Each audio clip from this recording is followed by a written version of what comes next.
Hello guys, happy independence day to everyone.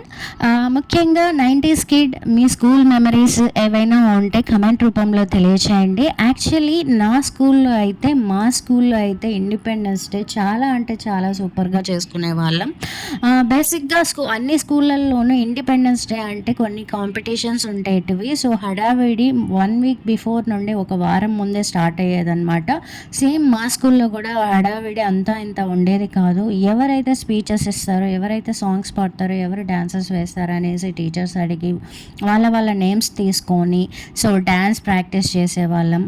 అదేవిధంగా వాళ్ళ స్కూల్ని కాదు, క్లాస్ రూమ్స్ని డెకరేట్ చేస్తూ నీ క్లాస్ రూమ్ ఎంత ఉంది, మా క్లాస్ రూమ్ ఎంత ఉంది, మేము ఇలా డెకరేట్ చేసాం, మీరు ఇలా డెకరేట్ చేశారనేసి హడావిడి చేస్తూ వాళ్ళ క్లాస్ రూమ్స్ని చాలా అందంగా డెకరేట్ చేసేవాళ్ళం.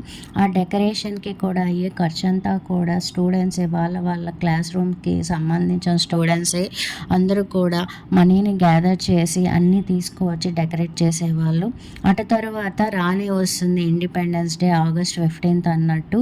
ఆ రోజు ఇంట్లో మనం అంతా ఇంత హడావిడి చేయం మన పేరెంట్స్ని. సో నేను హెడ్ బాత్ చేయాలి, వేడి నీళ్ళు కాంచండి, అండ్ నా యూనిఫామ్ ఐరన్ చేసి పెట్టండి, నాకు ఈ ఫ్లాగ్ కావాలి, ఆ ఫ్లాగ్ కావాలని చెప్పి మన పేరెంట్స్ని సతాయించి finally early morning 5 o'clock or 6 o'clockకి లేచి సో కొత్త బట్టలు వేసుకున్నట్టు ఐరన్ చేసిన బట్టలు యూనిఫామ్ వేసుకొని రకరకాలుగా ఫ్లాగ్స్ వేసుకొని ఫైనలీ స్కూల్కి వెళ్తాం. స్కూల్కి వెళ్ళిన తర్వాత ఫ్రెండ్స్ అందరితో హడావిడి చేస్తూ ఉంటాం.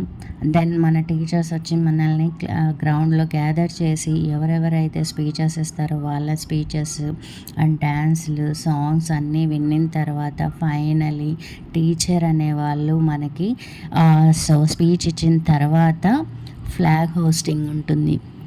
ఫ్లాగ్ హోస్టింగ్ అయిన తర్వాత ఫైనలీ ఇప్పటి నుండో ఎదురు చూస్తున్నటువంటి కార్యక్రమం జరుగుతుంది. అదే చాక్లెట్స్, స్వీట్స్ ఇస్తారు.